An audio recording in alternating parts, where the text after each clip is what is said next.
Sir being a expert ఇప్పుడు marriages గురించి మీకు చాలా అవగాహన ఉంటుంది. లైక్ బయట సిచ్యువేషన్స్ ఎలా ఉన్నాయి మ్యారేజ్లో, ఆ లైఫ్ అంతా ఎలా ఉందని. ఏమన్నా మనకి ప్రీవియస్గా చూసుకున్నట్టయితే రిలేషన్షిప్లోనే ఇంకా చాలా షిప్స్ కూడా వచ్చాయి. సిచ్యువేషన్షిప్ అంటున్నారు, ఇంకా చాలా నేమ్స్ కూడా వచ్చాయి. అలాంటివి ఏమైనా కొత్తగా ఎంటర్ అయ్యాయా మళ్ళీ ఈ మ్యారేజ్ సిస్టంలో? ఎవ్రీ 10 yearsకి ఒక ట్రెండ్ వస్తుంటుంది ఎక్కడైనా కూడా. ఇప్పుడు మ్యారేజెస్ అనుకో, రిలేషన్షిప్స్ అనుకో, ఈ ట్రెండ్ వచ్చినప్పుడు ఏంటంటే ఇప్పుడు మనకు మ్యారేజెస్లో ఏంటంటే మ్యాక్సిమం ఆఫ్ ద మ్యారేజెస్ ఇప్పుడు నవేడేస్ జరుగుతున్న మ్యారేజెస్లో ఏంటంటే ఫెయిల్యూర్ ఎక్కువ ఉన్నది. సో దాని నుంచి రకరకాల ఇష్యూస్ కనిపెడుతూ ఉంటారు. ఇప్పుడు మనకు మ్యారేజ్కి వచ్చారికి ఏంటంటే మనకు ఫ్రెండ్షిప్ మ్యారేజ్ అనే ఒక కొత్త కాన్సెప్ట్ ఉంది. ఫ్రెండ్షిప్ మ్యారేజ్ అంటే ఏంటంటే ఇద్దరు ఫ్రెండ్స్ ఎవరైతే ఉంటారో, ఒక అబ్బాయి ఒక అమ్మాయి ఫ్రెండ్స్ కింద ఉంటారు కదా, వాళ్ళు మ్యారేజ్ చేసుకోవడాన్ని ఫ్రెండ్షిప్ మ్యారేజ్ అంటారు. ఓకే, ఇప్పుడు అంటే సిచ్యువేషన్షిప్ రిలేషన్షిప్ అన్ని పోయి మళ్ళీ ఫ్రెండ్స్ మ్యారేజ్ అన్నది ఎంటర్ అయింది. అవును, ఫ్రెండ్స్ మ్యారేజ్ అనేది ఎంటర్ అయింది. కాబట్టి ఫ్రెండ్షిప్ మ్యారేజ్ అంటే ఏంటంటే ఇది జపాన్లో చాలా ఫేమస్. ఇక్కడ ఫ్రెండ్షిప్ మ్యారేజ్ అనేది చాలా ఫేమస్. ఫ్రెండ్షిప్ మ్యారేజ్ అంటే ఏంటంటే జనరల్గా ఏంటంటే ఇద్దరు ఫ్రెండ్స్ పెళ్లి చేసుకుంటారు. వాళ్ళు ఎప్పుడు కూడా ఇంటర్ కోర్స్ అనేది చేసుకోరు, ఇంకా సెక్షువల్ రిలేషన్షిప్ ఉండదు ఇద్దరి మధ్యలో.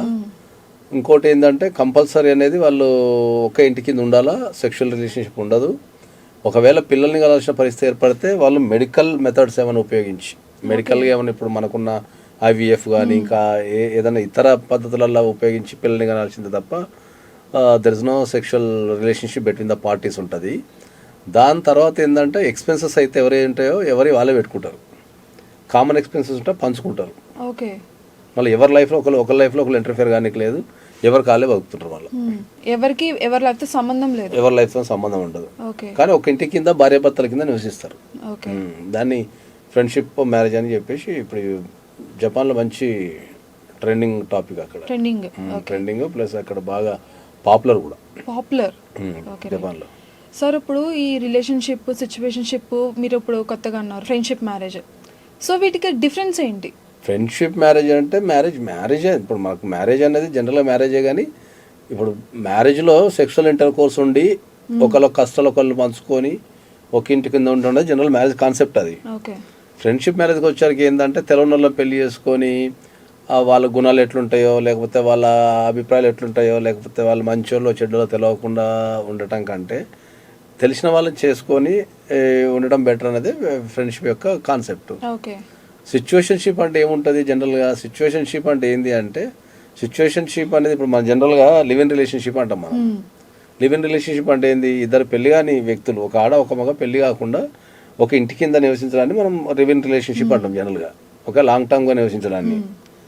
తర్వాత మనం జనరల్గా ఏమంటామంటే ఇప్పుడు ఒక ఆడ ఒక మగ కనుక రిలేషన్షిప్లో ఉంటే దాన్ని మనం రిలేషన్షిప్ అంటాం.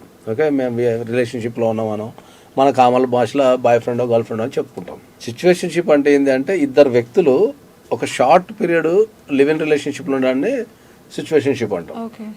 లివింగ్ రిలేషన్షిప్ అంటే ఏంటంటే లాంగ్ టర్మ్లో ఉంటారు. సిచ్యువేషన్షిప్ అంటే ఏంటంటే షార్ట్ టర్మ్లో ఉంటారు. ఒక రిలేషన్షిప్లో ఉండటాన్ని, షార్ట్ టర్మ్లో ఉండటాన్ని మనం దాన్ని సిచ్యువేషన్షిప్ అంటాం.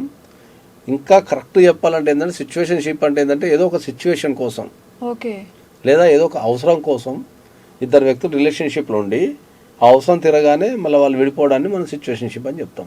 అంటే ఆ పార్టీస్కి చాలా క్లారిటీ ఉంటుంది.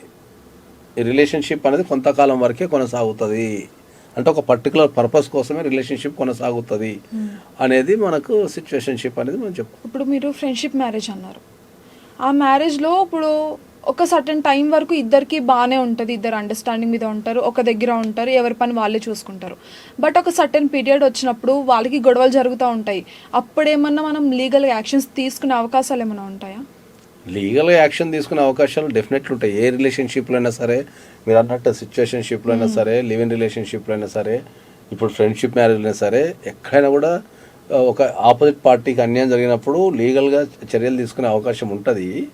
కానీ మన దగ్గర ఇంకా ఈ సిచ్యువేషన్షిప్ అనేది ఇంకా మన ఈ ఫ్రెండ్షిప్ మ్యారేజ్ అనేది ఇంకా మన దగ్గర రాలా. కాకపోతే అది జపాన్లో స్టార్ట్ అయింది, జపాన్లో కొద్దిగా ట్రెండింగ్లో ఉంది కాబట్టి ప్రపంచం అంతా గమనిస్తున్నది. ఓకే, ఈ రిలేషన్షిప్ ఈ ఫ్రెండ్షిప్ మ్యారేజ్ ఎట్లుంటుంది అనేదాన్ని ప్రపంచం అంతా గమనిస్తున్నది కాబట్టి అది ఫ్యూచర్లో ఏమైనా వచ్చే అవకాశం ఉండొచ్చు. కాకపోతే ఏంటంటే అకార్డింగ్ టు ది సోర్సెస్ ఏంటంటే గొడవలు అయ్యే అవకాశాలు చాలా తక్కువ ఉంటాయి అందులో. ఫ్రెండ్షిప్ మ్యారేజ్లో గొడవలు అయ్యే అవకాశాలు తక్కువ ఉంటాయి. ఎందుకంటే ఆ ఫ్రెండ్షిప్ మ్యారేజ్లో రోల్స్ అండ్ రెస్పాన్సిబిలిటీ అనేది ముందే డిసైడ్ చేయబడి ఉంటాయి. మనీ పర్పస్కి వచ్చినాం అనుకుందాం, ఎవరి ఖర్చులు వాళ్ళు పెట్టుకోవాలా, ఓకే. కామన్ ఏమైనా ఖర్చులు ఉంటే ఇద్దరు కలిసి పంచుకోవాలా, ఇంకా గొడవ ఏముంది. ఇంకా రెండో దగ్గరికి వస్తే there is no sexual relationship between the parties, అదే ఆడికి అయిపోయింది. మూడోది వచ్చినాం అనుకోండి, పిల్లల్ని కనాలనుకోండి, మెడికల్ మెథడ్స్ ఉపయోగించేసుకొని పిల్లల్ని కలిపితే సరిపోతుంది. అట్లా అంటే అవన్నీ డిఫైన్ చేయబడి ఉంటాయి కాబట్టి దెర్ ఇస్ లెస్ ఛాన్సెస్, అంటే కేసులు పెట్టుకునే అవకాశాలు తక్కువ ఉండొచ్చు. ఓకే.